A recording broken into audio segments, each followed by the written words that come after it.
Hello and welcome back to She's in Focus, the podcast dedicated to inspiring and empowering female filmmakers and video creators from all walks of life and on every step of their creative journey. I'm your host, Kel Grant, an aspiring filmmaker from New Jersey who's just trying to turn my passion into something more and connect with amazing women who have had the same passion for video. One of those being Londy Maduro, a writer, producer, director, and photographer who also has worked professionally as a singer and actress. She is no stranger to the entertainment and film industry and makes her own path. Not only does she own and operate her own production company, Bluechild Entertainment, she is also the leader of Women of Color Filmmakers, an organization that garners support, skill building, and networking for female filmmakers as they pursue careers in film and television. I feel like I could keep going with this introduction. There's so much more to say, but I will have Londy do the honors in this episode. Londy, thank you so much for being here. Wow, thank you so much for having me. Yeah, that was a lot. I gotta condense that somehow, but thank you so much. Perfect. We're so excited to have you on today. So I usually start every podcast episode with discussing the filmmaker's journey from start to finish. But because the mission of this podcast and that of your organization are so in sync, I'd love to start by introducing Women of Color Filmmakers. So if you wouldn't mind sharing the origin story of this amazing organization, when was it founded? How did it begin? Oh, sure. So we're relatively new. We're kind of a baby organization. We started in 2018, and really it started from me just being kind of frustrated as a female behind the camera, feeling like I didn't really have a support system. As women behind the camera, we are usually literally the minority. It's a kind of a boys' club. So that can be difficult sometimes of just, trying to find your way and feeling like you need to be able to vent and feeling like you have the right supports. And so I started it with just a handful of women getting together in a studio in North Hollywood that I used to shoot out of sometimes. It was about maybe 12 of us, and we started meeting. But I also didn't want it to be like a gripe session. I didn't want it to be where we're just complaining about what's not happening. I wanted it to be, you know what I mean? Like a place where we could Want to be productive. Yes. And not only network, but also share our ideas. If you're a writer, you could share your script and have a safe place to share it before you take it out to the powers that be that may pick it apart. Have a place where you can really share your stories and ideas and, camera angles and things of that nature. And so it kind of started from there, and we just started to grow and expand. I started asking my industry friends who were working successfully in the industry, could they come and be a guest speakers? And because I was working at the time between Atlanta and LA, my Atlanta folks were like, well, we can't see what you're doing in LA. Can you record them? And so I was like, yeah, I should start recording this and incorporating the LA women that I know in the industry. And so we just started to grow and grow and grow. And now, and of course, due to the pandemic, we had to make everything virtual, which really helped our organization. We ended up growing exponentially. So we now have almost 800 members all over the US and Canada. Yeah. And we've really grown to. Congratulations, that's amazing. Thank you. Yeah, and so we've really grown to be this support system where we do Scriptwriter Circles, so you can have your script read. We have guest speakers. We do classes and courses. And we just launched our very first film lab, which is awesome. So we have 17 female filmmakers in the lab and 7 mentors. And the women are had to take their concept. They all had to do a short film based on the word nirvana. So that we took from writing the script to pre-production. Most of them are all in production now. And then we'll walk them through post-production. And then it'll be part of our summer film challenge. So all the films will screen at our virtual summer film challenge. So we just wanted to do things to help build confidence because 99% of anything is confidence, right? Skill's one thing, but you need the confidence to execute the skill.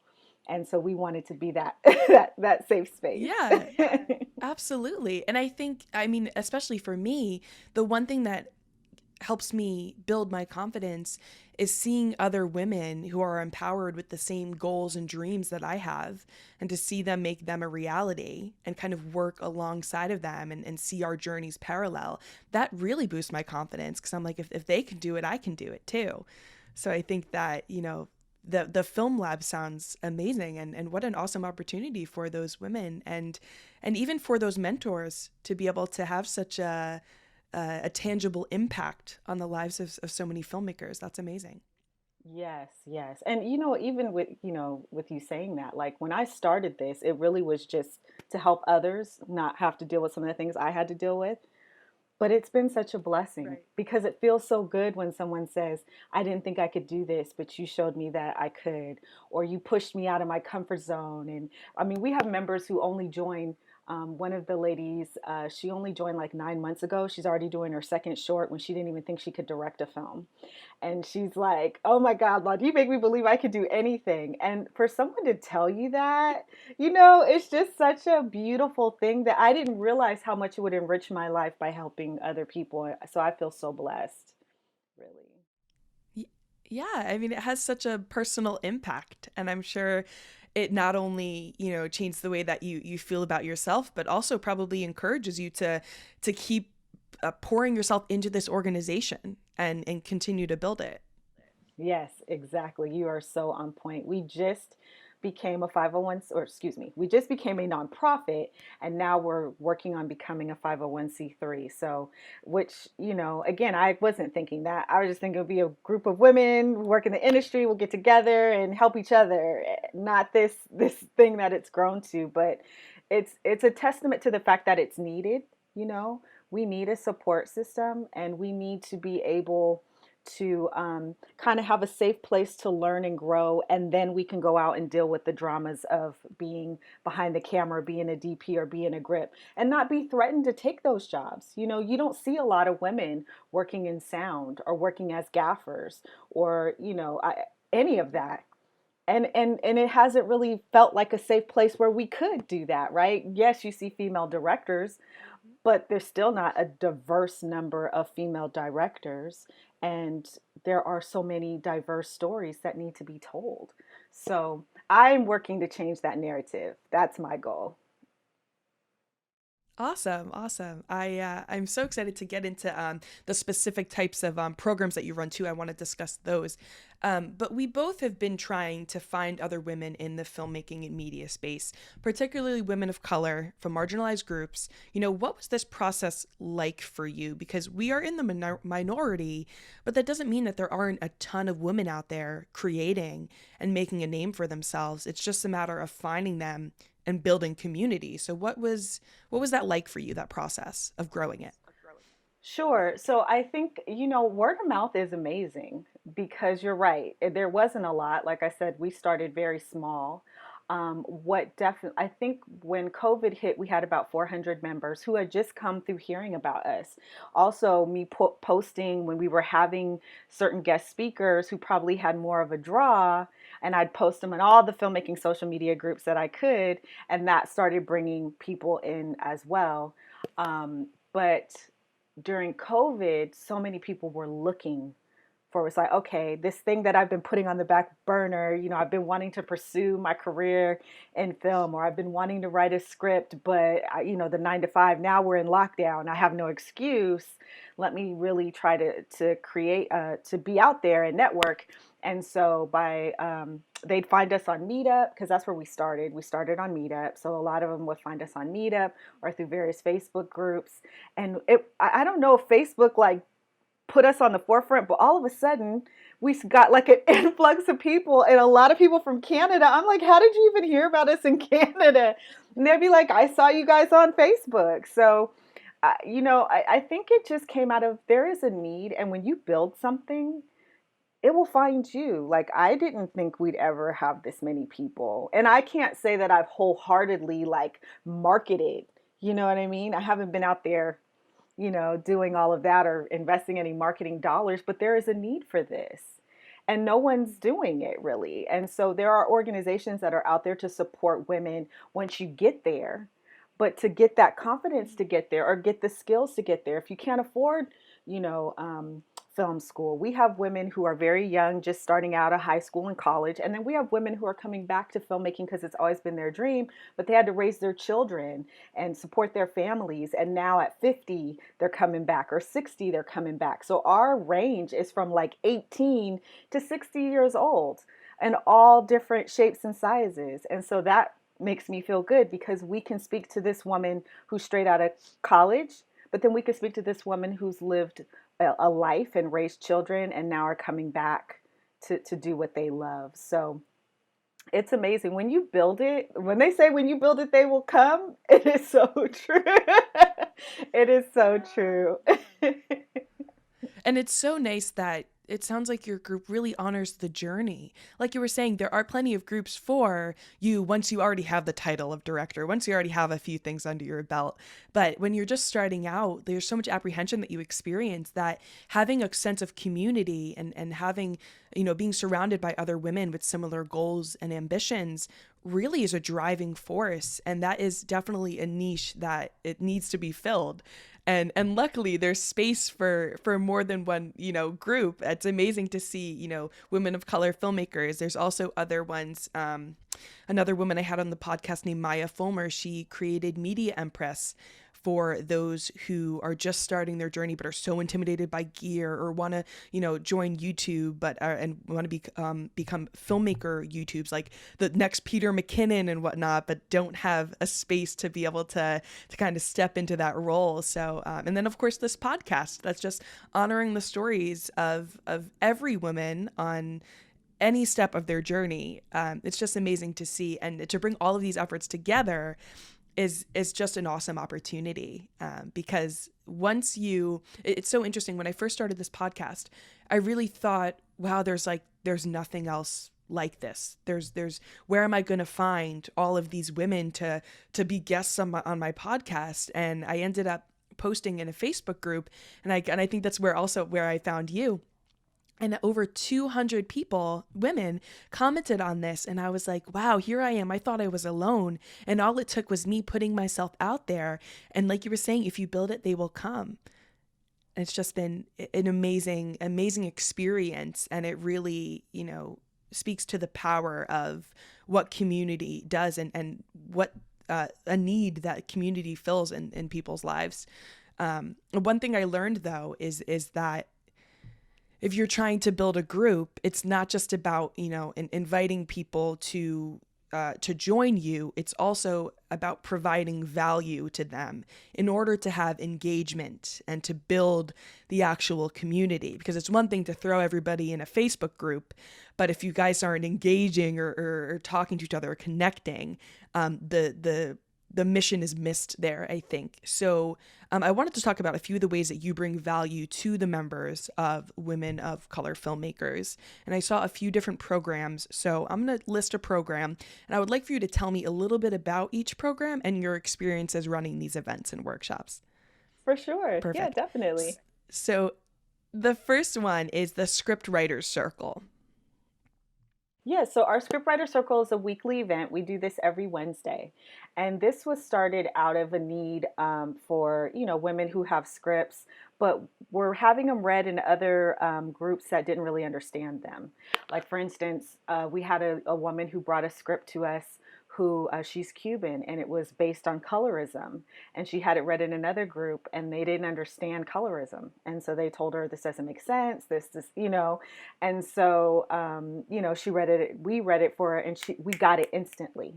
And so we wanted a space where there were stories like that may be based on your cultural background, but other groups may not get it. So you could really get honest feedback that has nothing to do with the cultural story, but really has to do with how's your formatting, you know what I mean? Like, we're not digesting, right, we're not dissecting. Yeah, exactly. We're not dissecting your story. We want to make sure it's fluid, because that's what a scriptwriter circle should be. So basically, we meet once a week. We read up to 35 pages of a member's script, be it a short, a pilot, or a feature film. We only read the first 35 pages because, they say in the first 10, we should be able to get an idea of where the story is going. So we give up to the first 35. And then we give feedback on that. And we're very specific with the feedback, because what I learned by doing this is, I really want people to feel safe. This isn't about criticizing and attacking. So we always start with what we like first. What do we like about the script? And then we'll go into like structure, format, character, dialogue, that kind of thing. But the fun thing is, which is the hardest part, is the members, when we read your script, you're not allowed to say anything. You can introduce the script and cast it, right? So we do a virtual table read. And then you have to be quiet for the remainder. It's hard. But the reason why we That must be so challenging. it is hard. But the reason why we do that is because as soon as I don't understand something and then you start to explain it to me, now I no longer have an objective opinion about it because now you've influenced how I think. So I want members to see if you're getting the same note, several times, you might need to look at that. And also just teaching to take the meat and spit out the bones, because when you get to the level where you're selling a script to a network or something of that nature, you're going to get lots of notes. We had the honor of having Sonia Warfield as a guest speaker, who's a writer, and she was telling us how she got so many notes from network that she changed because she was trying to fix everything they said, and then she turned in her script and they were like, this feels totally different than what you initially brought to us. And she's like, well, now I'm confused because you told me it should be different. And so, right. It's a valuable lesson that, yes, you'll get all these notes, but making sure you're staying true to the story. So that was kind of the point of it. We do this weekly, and it has really helped a lot of our members who are, as a matter of fact, one of our members just made a deal with Disney. And so, it's really helping them to be able to complete their films and have polished products. And it doesn't matter if you're a new writer or established. We have Emmy-winning writers, and we have people who bring their very first script and they've never written anything before. So it's just about having that support and knowing that your story is valued. Oh, what an awesome opportunity that is for the writers too, because one of the things that I always struggled with because I took I never took a script writing class, but we produced some short films for some production classes I took in college, and I would always be the person that before I pressed play on my film to show the class would give some sort of disclaimer like, oh, it's not that good, or this is what I was going for, but like these are the things I don't like about it. And my professor would tell me like, nope, don't disqualify yourself, number one. And you also just have to let your work speak for itself, because then, like you were saying, how do you know what to fix, or how can you get an objective opinion if you're putting in all these disclaimers at the beginning? So that's definitely a lesson that I learned that I'm sure the Scriptwriter Circle also addresses too. And really quick, I love that you touched on that, because I do think this is something that we do as women. We tend to do that to ourselves a lot. We tend to say, like, sometimes even when I hire women to work for me on a production, I will hear, yeah, well, I want this much, but I'm willing to work, these many days. And if I can't, and it's like, stop talking. Stop talking. Right. Stop talking. Guys don't come in and do that. We have some weird mechanism that we feel like we have to justify the reason that we appear somewhere, instead of standing in our truth and the fact that we know what we're doing. And if we mess up, it's okay, right? Guys will come in, be less qualified, and just be all this confidence. It's like, this is what I want, take it or leave it. And we will come in with more qualifications and justify our presence. And I just want that to stop. And so I highly encourage that in our group. Like whenever I hear, it's this, but no. This is a place of love. So remember, you can't say that here. You can, and it's funny because it's so self-programmed. We don't even realize that we do it, And so that's definitely a culture that I'm trying to break for females, because we are so much more talented than we give ourselves credit for. And I want to make sure that we stand in that. So I just had to say that real quick when you brought it up. I was like, ooh, yeah, that's a hot topic. I'm always trying to stop that. Yeah, that's perfect. I think, like, first of all, there's so much work that goes into actually knowing your worth. And then it's about standing up for yourself and walking into a room with that confidence to just put it on the table and leave it. And I think that women would be pleasantly surprised to know that when they do that, they're going to get a better response, because when you disqualify yourself or add like disclaimers like, oh, but I'll do this for less, you're really selling yourself short. And the person on the other end of the table, whether that's a an executive who you're pitching your idea to, or just a regular job interview, is going to take note of that and say, oh, okay, this person either doesn't have the confidence, or I'm going to be able to take advantage of this person because they're going to take, whatever I want. So it's definitely a personal skill to have to work on. But I think that's so awesome that your organization, you address that when you speak to women, because it's definitely a skill that is needed in this industry in particular. Yes, for sure. All right, up next is the speaker showcase. Sure. So our speaker showcases, we have once a month, we have guest speakers come in and talk about various topics, and then we record those so everyone can watch them later. So from everything from producing, directing, this next few months, we're really focusing on the business of filmmaking. So getting a literary agent, excuse me, getting a literary agent if you're a writer, film distribution, how to market and brand your film. The things that us as creatives, we don't really want to think about. It's like, oh, you did this awesome masterpiece and you put your heart and soul into it and you got your film tones right and everything is just beautiful. Now, what are you going to do with that? Right? And sometimes that's the last thing we think about because we are so in tune to the creative process. And so we're really trying to shift that. And okay, now you're writing this script, or you've written this script. Before you start producing it and making it and filming it, where do you see this movie living? How do you see yourself getting it out there? Have you created a business plan for your film? So we're really focusing these next few months on that. But we have had guest speakers on writing, and even some kind of motivational things, because I do feel like, this is a hard business. I mean, it's hard for anyone, but for women of color, it's especially hard. We are, I found this report from the Hollywood, UCLA does this Hollywood diversity report every year. And it shows how the industry is hiring people in the industry, and it had people of color were considered men, which is interesting. And then it had white women, and then it had Black women at like the bottom, and it didn't even list Asian, Latino, anything like that. And I just thought, that's we're changing that. We've got to change that. But I do, so that's kind of why we do these things that we do, and we have these speakers come in to kind of help build that confidence and to help make sure that we're thinking about these things. We're thinking about the business side. If you're a director, but you're more technical director, like say you went to film school and you learned, ISOs and focal lengths and all that, but you didn't learn how to connect with actors, then we have an acting coach come in and kind of help the filmmakers who are not actors, because that's important too, right?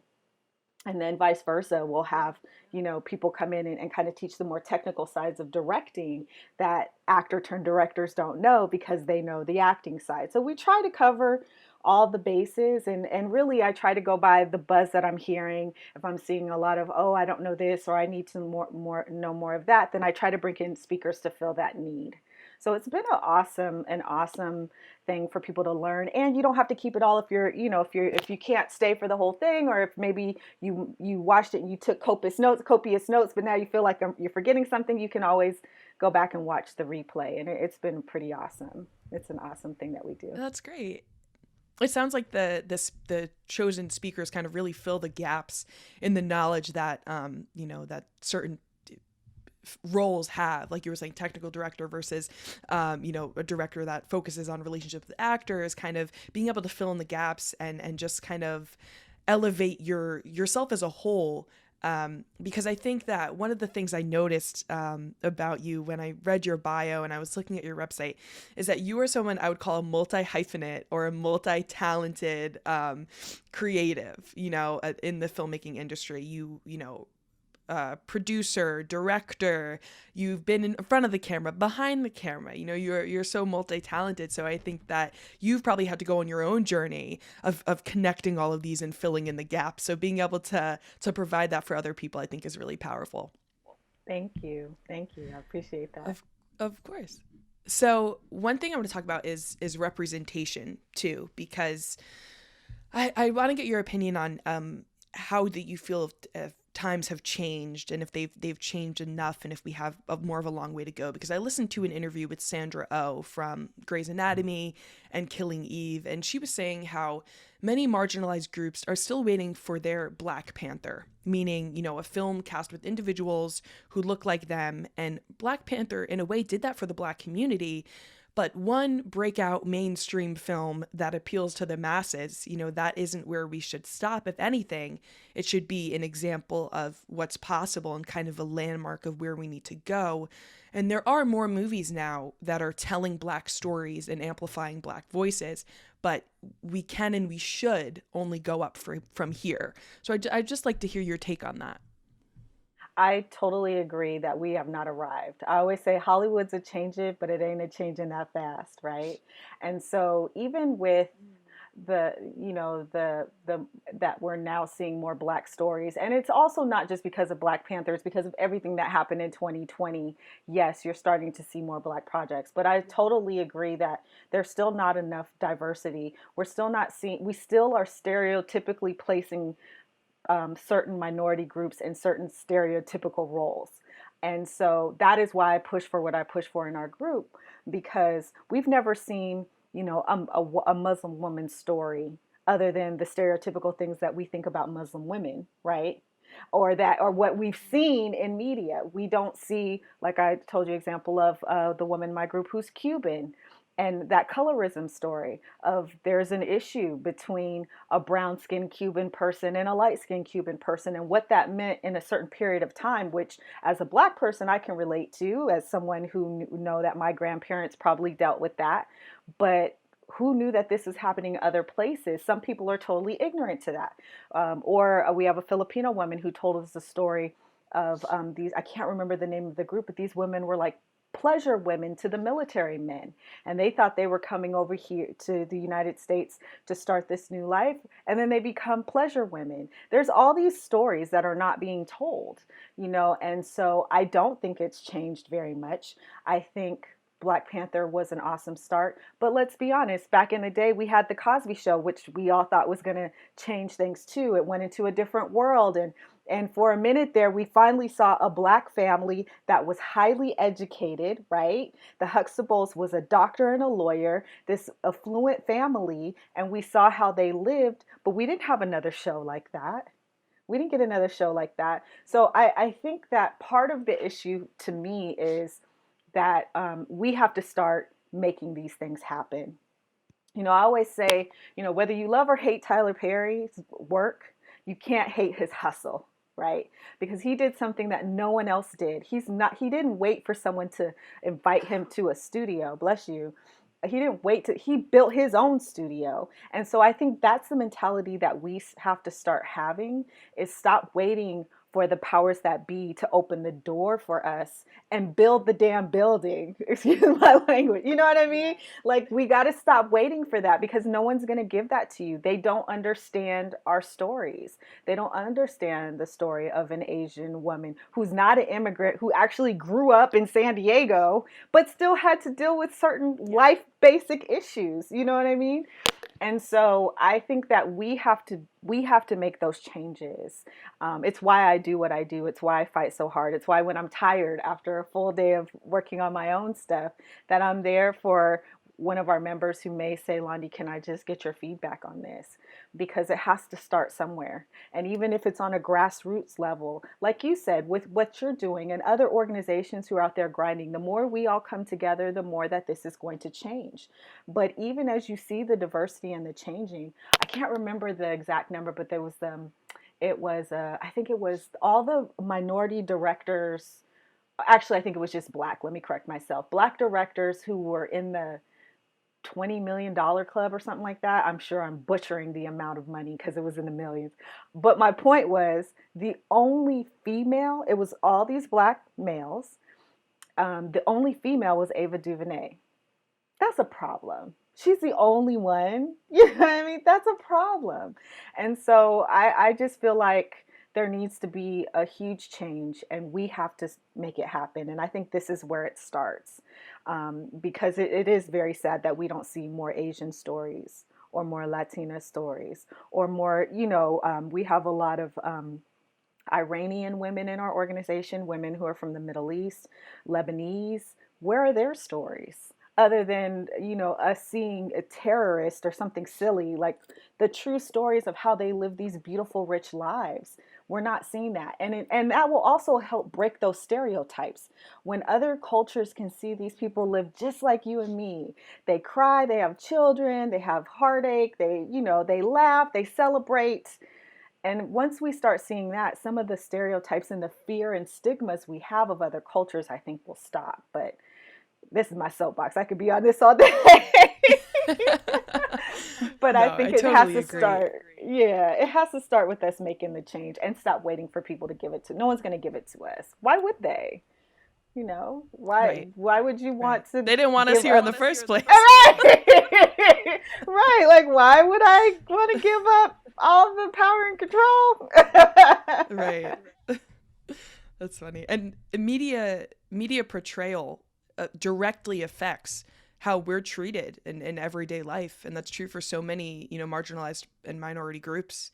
And I think that you're right, the change, it starts with us. And even if it's on this kind of small level of just, reviewing kind of a filmmaker who's just getting started, or a director who's just getting started, a scriptwriter who's just getting started, reviewing their stuff and empowering them to start and go out and make stories, or make films and tell stories that matter and that are culturally representative and that are true to them.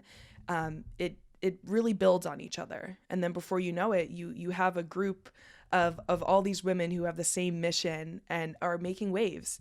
And it might be a little bit until, those waves catch on, but the work is starting with us. And I think that your organization is doing a phenomenal job of that. Thank you. And you're so right, because so many of the women are working together. It always makes me excited. So even with this film lab that we're doing, it's a film challenge, but they had me cracking up the other day because they're like, okay, Landi, I know we're competing, but I'm going to shoot at Cindy's garage because my other location I lost it. I'm like, it's not a competition. If you guys are helping each other, like one was helping someone else figure out some color grading things. And I'm like, I love that you're working together. Yes, we'll be voting for like the audience award and the jury award, but there's no rule that you can't work together. Like, that's the point, right? These women are forging what could be lifelong, career-long friendships that will take them into as they continue to grow and flourish as filmmakers. And I've learned just from being a director and being projects, like my very first film project, some of those actors are now on film and television all the time, right? So you never know who someone's going to turn out to be or how their career is going to flourish. And if you build that foundation, then you can take these people with you. I already have, you can say, I have my DP or I have the gaffer I'd like to work with, and try to include them, on your journey. So I love that, because you're absolutely right. The more we continue to do this, the more you will build that foundation, and women and, different diverse groups can work together. And I just love that. I think it's awesome. Yeah, me too. It's beautiful to see. And it's, I think actually the pandemic has challenged us in a way, but it's also given us an amazing opportunity to connect in ways that we haven't before. A lot of people are turning to online resources. So, people like yourself, you're in Los Angeles. Individuals who I would have never connected with because I'm on the East Coast, I'm now forging relationships with because of, finding resources on the internet and turning towards these groups. So I think that, honestly, I think it can only go up from here. I totally agree. I totally agree. I mean, we kind of found each other on a boys club. So like you said, you posted and it was mostly guys in there, but we were happy that you posted about that. And you're right. I would have never learned about your podcast had you not done that, and had you not, been willing to kind of put it out there what you were doing. So kudos to you, because this is so needed. I can't wait to share with a lot of other people about what you're doing here. I think it's awesome. Great, thank you. And I can't wait for your recommendations on who I can track down next to have them on the show, because one of the main things that I love about the founding of this show is that it was never intended to just be, me tracking down like super Hollywood names and this and that. It's about every woman on every step of their journey. So those that are just starting out, those that are in the middle of their career, those that are towards the end of their career.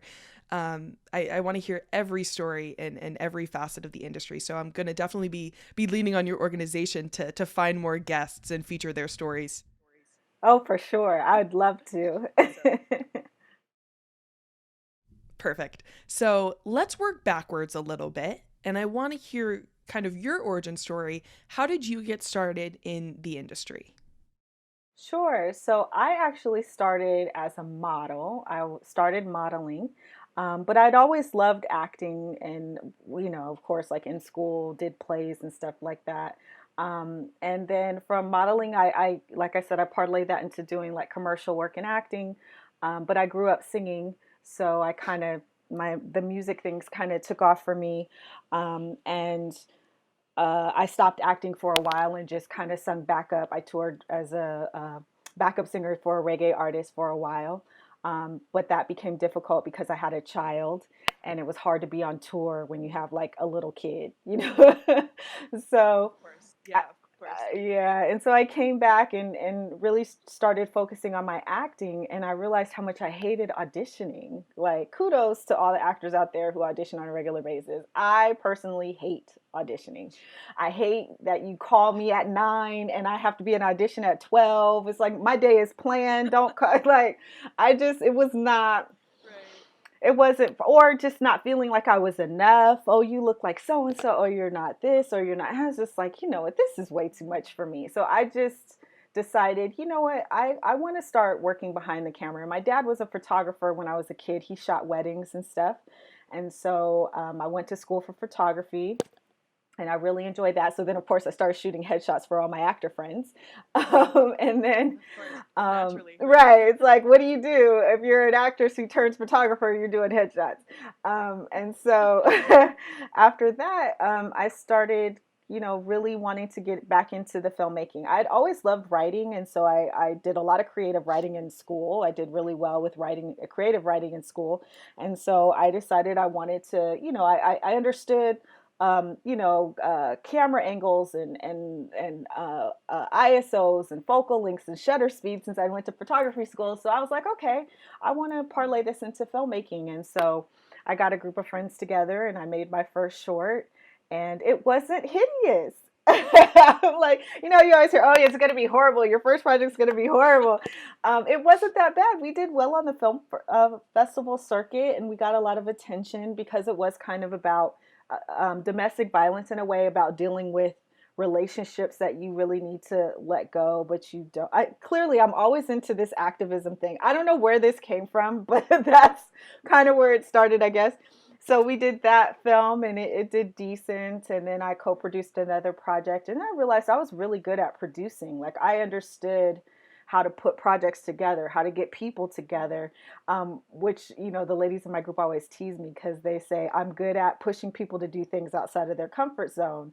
It's like, you tell me you can't do something, like I can't take pictures, and next thing you know, they're in front of my lens and I'm getting them to pose and they're having a good time. So I always had that knack of, getting things done in that way and bringing people together. And so I started producing. People started asking me to produce their projects. And, a friend of mine came to me and asked me to do a documentary about prostate cancer because he came from a family where his father had it and his brother, and he knew he was at risk.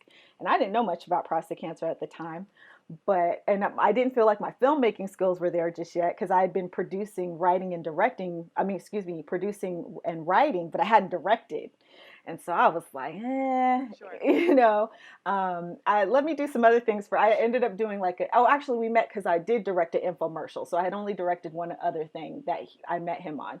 And so that was like my first feature film. That was like my first project. And it took us 6 years to do it. And so it was funny because when I look at the footage from the first, the beginning to the end, it's like, I wish I could reshoot everything. But that film opened so many doors for me and blessed so many men. We ended up being able to screen it for the Congressional Black Caucus. We toured with it. We partnered with several nonprofits. and we were able to help men and advocate for men about prostate cancer and get them the help that they needed. So, and even now, like I say we finished the film in 2017, but really I shot some other things in between then. But even now I can't put the film down. We're still getting people watching the film, and so now we're looking at putting it on a streaming platform so that it can be accessible. It's been used as an educational tool, and it's also been used. Pfizer was using it to teach their in-house scientists and doctors about why African American men are skeptical to get treatment and go to the doctor. So it's, the journey's been interesting. I definitely, feel very blessed the way that I learned. I feel like I'm never done learning. I didn't go to film school. I had hands on, bump my head, jump in and learn how to swim later experience. But I'm glad because, the first time I actually had, a crew with all the bells and whistles, right? And I had a first AD and a second AD and all this. It was like, oh, you mean I only have to do this one thing? Like, I'm used to doing all of what you guys are doing. Like, they're like, what are you doing? Can we do our jobs? Okay, sure. But it's great. And I think if you have the opportunity to shoot microfilms or to do a lot of indie stuff, which is why I do what I do with the ladies, it enriches you. I still haven't arrived. There's still so much I don't know.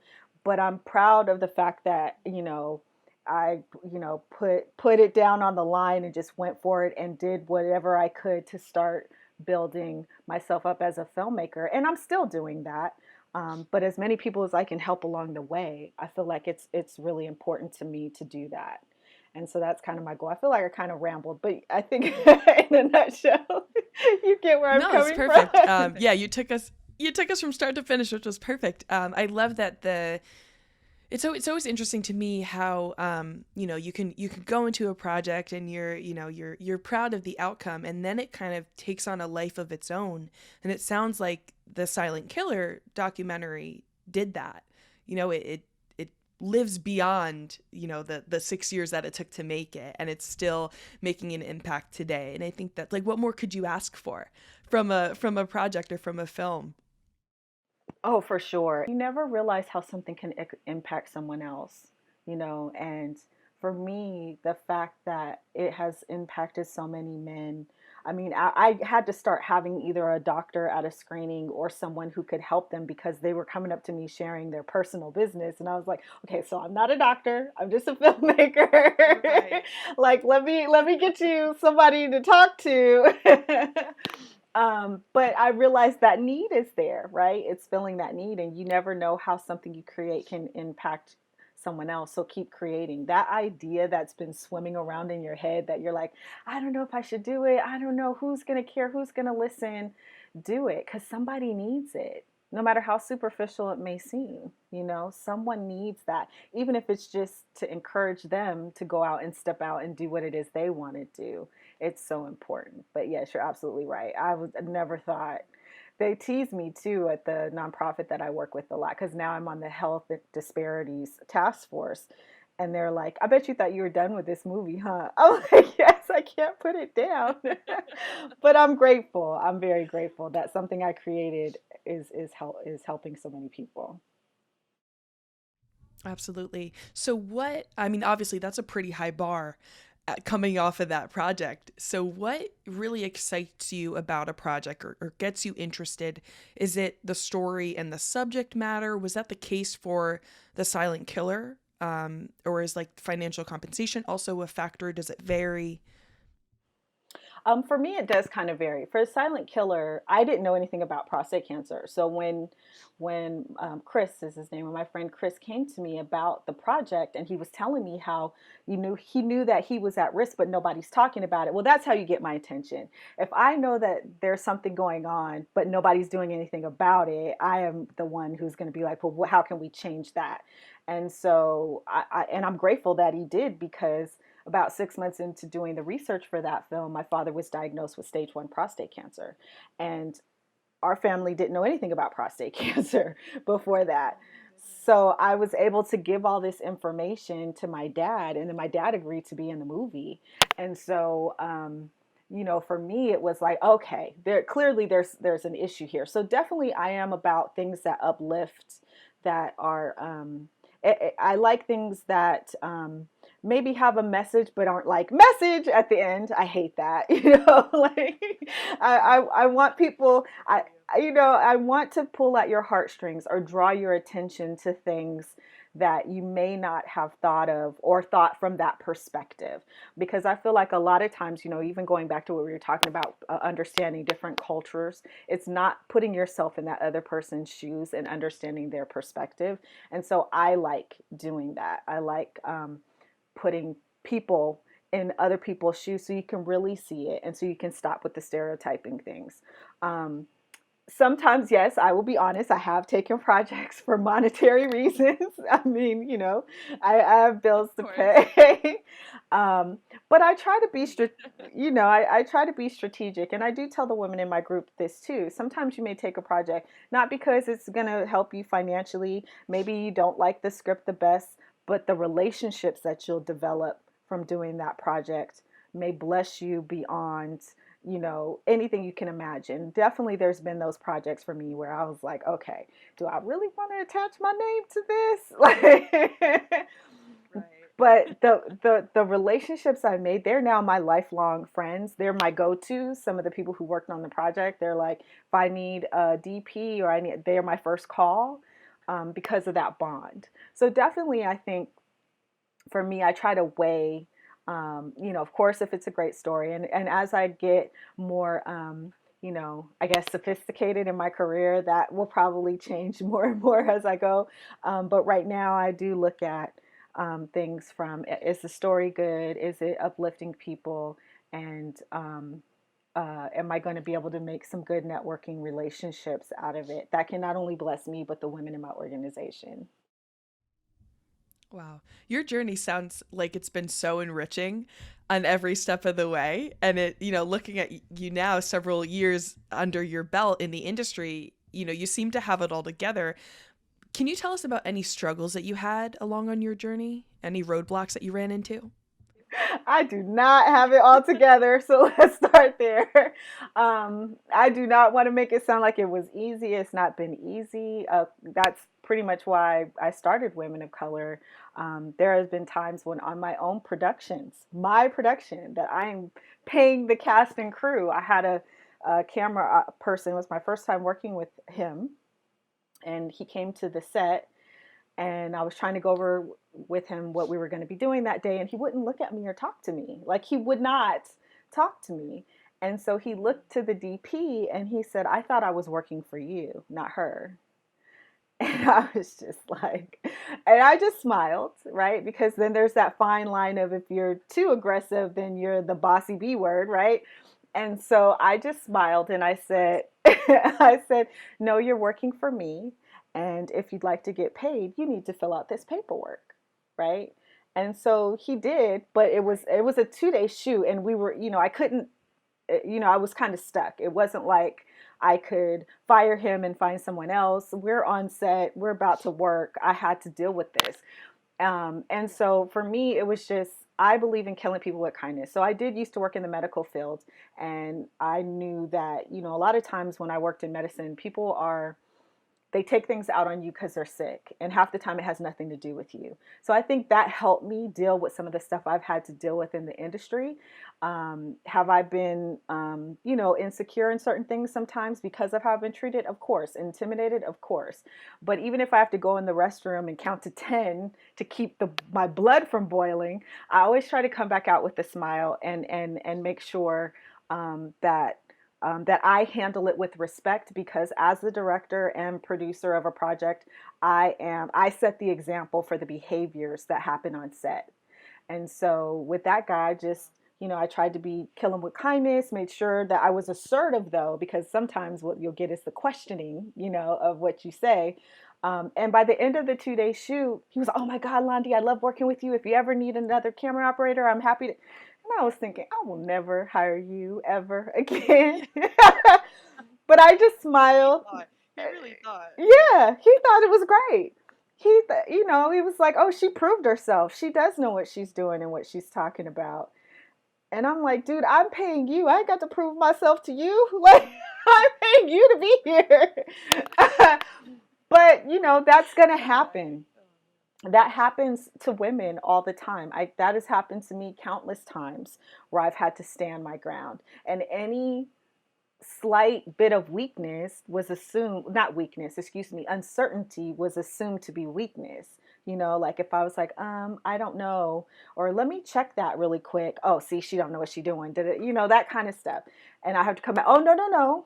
We're going to bring that back. We're still starting from here. I remember once, I always tell the story to the ladies because sometimes we get so hung up on, we got to know all the film jargon, right? I say this, if you don't know all the technical terms for a shot or for something that's happening on set, be clear in your execution of how you want to achieve something. So like we were shooting this project. I think it was only my third project that I'd ever directed. I didn't know all the terminology. And I was like, okay, I want to shoot this scene in the bathroom, but I don't want any sound. And I want to like come over his shoulder and then peer into the sink because it was supposed to be we're making it seem like he had killed someone because he's washing blood off his hands. And so they're like, so are you saying you want to shoot that MOS? I said, does that mean no sound? He goes, yes. Well, then that's like, okay, so I didn't say MOS. I said I don't want any audio. So sometimes, when you're clear on your what you want and it's not you're trying to figure it out. Get out of your head, create your shot list, do your storyboarding so that even if you don't know all the terms, you can at least explain it in a way that your DP will get it. And that's what I learned. And then the terminology started coming, but I always made sure that I knew what I wanted to execute. There was no question in that. I was never questioning if I could get a shot a certain way. I just may not have known the terms. And so that definitely, I learned that as long as, there's a fine line for us as women, unfortunately, between being the bossy bee to being, oh, she knows what she's doing. Like that line is so very thin. You just got to try to balance People it are the very best you quick can. to move between the two. Yeah. Yes, they are. Yes, they are. All right. So, you had all these experiences on set. At what point did you, it says, so you founded Bluechild Entertainment in 2012. So at what point in your journey was that? Had you already had these projects under your belt and decided that you wanted to start your business, or were you producing and directing these projects under Bluechild Entertainment? Sure. So I actually started Bluechild Entertainment with just photography. I was mainly doing just photography at the time and doing a lot of photography production stuff, photography stuff. So corporate, live events, that kind of thing. And then as I started to learn in the film industry and do my short projects, then I started doing that. So I had done my first movie, yeah, because we did that in 2008. So I had done a couple small projects, but I didn't really bring the video production into Bluechild at first because I didn't feel confident in it at first. I felt very confident in my photography, but I didn't feel confident in the film part. So I wouldn't say I really brought that in. I think I did put that name because I knew I wanted it on my first film project, but I hadn't done anything under it yet. Um, Claiming the name though. right, right. And so once I really started getting confident and feeling like I could shoot a video on my own, I then started building that up. And really the bulk of my business, even still, is a lot of corporate. So I do a lot of industrials.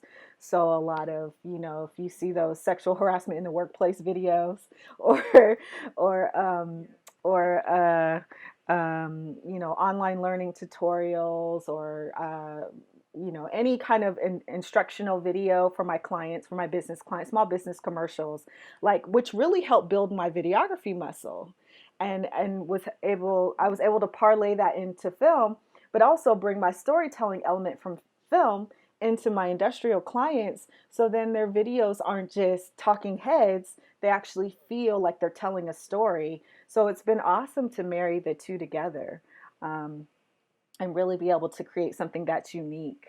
But yeah, that I did not start Bluechild with videography. I definitely started with photography, which is why we kind of have a lot of both on there on my website. Yeah, and I also noticed that there's a lot of of your services being marketed towards actors and those in the film industry. So is this just also just something that's just near and dear to your heart because of your background, and you just want to serve that specific community? Yes, yes, definitely. My goal, I do want to launch like a Blue Child Academy to help first-time filmmakers, which were kind of started, but Women of Color has kind of taken over. So as I get a hold on Women of Color, my goal is to come back and do that because I hate seeing first-time filmmakers not get the support they need, and I also have a pet peeve for people of color's films not feeling like they're on that professional level because they don't get the help and support they need.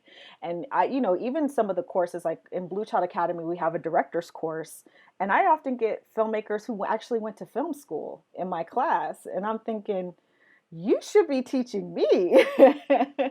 But see, they learned theory, but they didn't get the practical application as much. Which is interesting. You would think that, but I've had a few people who've taken my course um, who went to film school. But see, I'm out there shooting all the time, just with my industrial clients, and that really helps. That's why I always tell filmmakers, make microfilms, even if it's with your phone, because as people say, oh, you can shoot with your phone. Well, there's a technique still to shooting with your phone, and you're not going to make a Steven Spielberg movie with your phone, right? But you can make something that looks cinematic if you understand lighting and if you understand why you would push in when someone says a certain line versus pull away, or how you want to make the audience feel like they're in the moment or just peering and watching the moment from afar. That is visual storytelling, and really helping them to develop that muscle, because that's really a muscle that's going to come from practice. You're going to screw some things up for sure, and you never perfect it. I still see stuff that I'm like, why didn't I do a close up there? Oh my God. Right? There's always something you could have done better. But starting to develop that visual storytelling muscle will make you a stronger filmmaker. And so I do have an affinity to help independent filmmakers do that, because I don't feel like they get that support, and they're told anyone can make a movie, just, buy a DSLR or use your cell phone. But there's a whole gap that comes from getting that phone or buying that camera to actually executing something that's a beautiful work of art, and not just something that you shot and got two POVs and a wide and bad audio, right?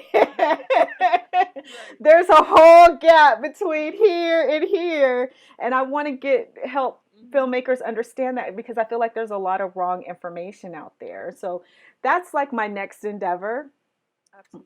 That's my goal, is not just for women of color, like that's my special baby, but I definitely want to be able to help independent filmmakers feel supported and get the knowledge and skills they need to be excellent visual storytellers. And awesome. And does that include? So I've kind of learned that the term filmmaker has also been adapted to include wedding videographers and kind of Yeah. videographers in a more traditional sense. I don't agree with that term. I'm glad you said that, because Really? I don't feel those are filmmakers. Those are videographers. A filmmaker tells a visual story, and it's to me it's just different. But then I come from the storytelling background of acting and creative writing, and I don't know. I just don't feel like, I mean, yes, you can make a wedding feel like a story, but it's not really the same. Like, I feel like what I do for my corporate clients is totally different than when I'm making a film. Can I put filmmaking elements into those videos to make them more appealing to audiences? Yes. But it's two different types of videography, really. It's two different types. You're not going to put high contrast on a wedding video to enrich it, as people are going to be like, okay, is it like what is it, emo wedding? Like, you know what I mean? Like, it's just not going to be. You're not going to do that. You're not going to put stark colors. Everybody wants it to feel warm and dreamy because a wedding has a theme. Can you veer from that theme a little bit? Sure. But overall, the theme of weddings is love. So you're kind of stuck in one way of doing that. Whereas film, you can have super bright, high contrast. Low contrast. You can have super high contrast. There's so many things, different ways to portray mood and evoke emotion. But there's only one way to do that with a wedding or with a corporate video or with a real estate video. It has to look a certain way. So you've eliminated a huge part of storytelling when you have to fit a certain mold. And so to me, that's not filmmaking. It's creativity. Does it help you as a filmmaker? Oh God, yes. Like being a videographer has definitely helped me as a filmmaker, but I don't say that they're the same thing. So I know I'll get some pushback on that. The comments are going to be going off. No, I know. I'm so interested to hear your take on that because I think that the term has evolved. Because when I used to hear it, I didn't go to film school. I went to school for video and media production, which would lend itself to either studio productions, like in a newsroom or something of that sort, or videography. And so, but since I graduated college, I think that that term has evolved, and for some reason nobody likes to use the term videographer. So much so where I didn't think like, because I just launched my production company in February, and I call myself a filmmaker. Thank you so much. And I call myself a filmmaker just because I feel like if I put the term videographer in my bio, someone looking for my services is going to say, oh, well, she's just a videographer. She's not a filmmaker, because now there's real estate filmmaking and there's wedding filmmaking. Does that make sense? I totally agree with you. I totally hear what you're saying, which is why I say video production on our website, but I don't say filmmaking, because to me, it just encompasses so much more. Filmmaking is so much more than that. It's doing character portrayal with wardrobe and set design, and that's film making. We're not going to do any of that in a corporate video or at a wedding. There's a wedding dress, which you'll shoot some of that, and you know what I mean? Like, you're just so locked. So yeah. I do agree that term has definitely become that. Even where we met, when I felt very confused when I first went on there, and I was like, this is not filmmaking. This is video production. But, nowadays terms can definitely they change frequently. So who knows? We may go back to videography at some point.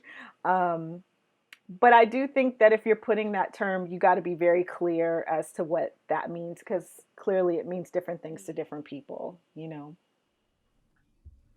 Absolutely.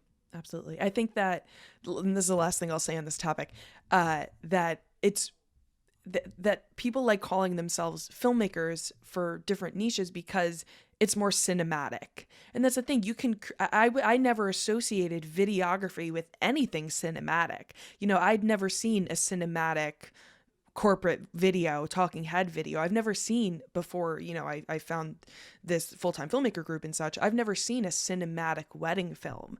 So I think that, that people look to kind of upsell themselves as filmmakers. But I did have, when I mentioned it to my boyfriend's grandparents, they were like, oh, are you making like a movie? And I was like, see, that's why I can't call myself a filmmaker, because people associate it with major motion pictures and all the work that goes into that. And I'm like, no, I just have my DSLR and I would just like to shoot your bar mitzvah. Like, it's different. But you can still make that cinematic, but I agree, it's just not a film. And I think I think where people feel differently about it is like someone like me who comes from the film world versus someone who, like you're saying, went to school to become a videographer and then perfected the art of videography to look cinematic. So I get where the distinction can get a little muddled, but yeah, I just feel like a filmmaker makes films, and there's more to making a film than just how you move the camera. There's so much more to that. Whereas, videography. It's about how you're telling the story with the camera and making it look cinematic. But then, these are like tomato. Those are the things you could argue Yeah. forever, I guess. That's when you get with filmmakers. Right. I so appreciate your take on it, but I already, my production company's already named Our Best Films, and we're not changing I heard the that. LLC, I know but that's right. I am certainly updating my bio to reflect that video production extraordinaire instead of filmmaker. I love it. Plus, you got that cool light logo in the background, so I don't blame you. That's funny, yeah. Oh, that's so good. All right, so where can the viewers and listeners of this podcast find you? Sure. So you can always find me on our website, bluechildentertainment.com. I am in the process of updating that myself, but you can definitely find me there. You can always message me there. You can also find our organization by going to womenofcolorfilmmakers.com. And you can learn more about our classes and workshops and things that we're doing. And you can find us on Meetup. If you just go to meetup.com and type in Women of Color Filmmakers, you will find our organization there. Perfect. And I would definitely, I have to become a part of your organization now. Yes! I've heard so much about it, and it's so neat, and I align with the mission. So we'll talk about that for sure. Yes, and we have a lot of East Coast members. So definitely, we have a lot of members who are in the DMV, right? That's what you guys, DMV, am I saying that right? Or DMZ? DMZ? What's the area? I have no idea what you're referring to. Oh, okay. To be honest. It's the Virginia, DC, and Maryland. The tri-state area? Yeah, but they call it DMV, or I'm probably butchering it. Clearly, I'm from the West Coast, so don't. But we have a lot of New Yorkers. Too, yeah, wherever they are in the East Coast, I'll find them. Yes, definitely New York, DC, Maryland, and Virginia. We have members, so we'd love to have you and love you to connect you with some of those filmmakers, because I always think it helps to have a tribe, not just our tribe, virtually, but also in person. So if you need someone, you could, hey, I need someone to come help me, today on my video shoot, or vice versa. I'd love to have you guys be able to work together. Of course. Yeah, that sounds amazing. And then lastly, how can the viewers and listeners of this podcast support you as a filmmaker? Oh, wow. That's such a beautiful question.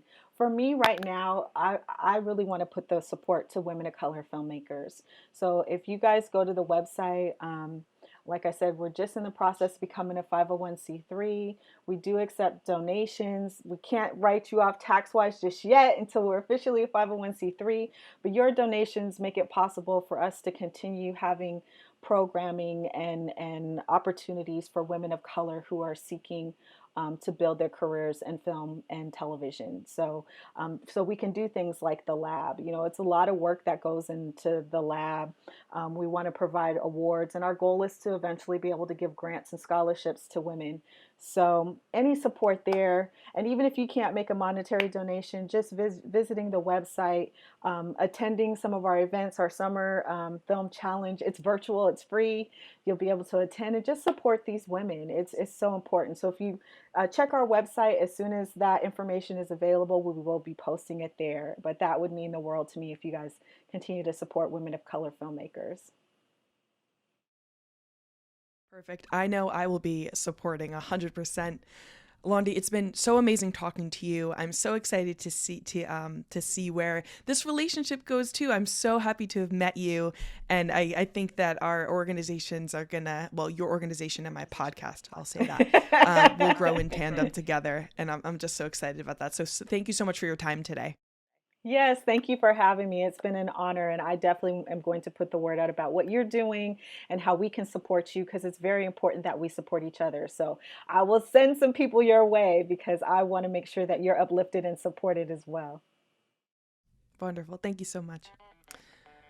All right. As usual, thanks so much for listening, and I'll see y'all in the next episode. Bye.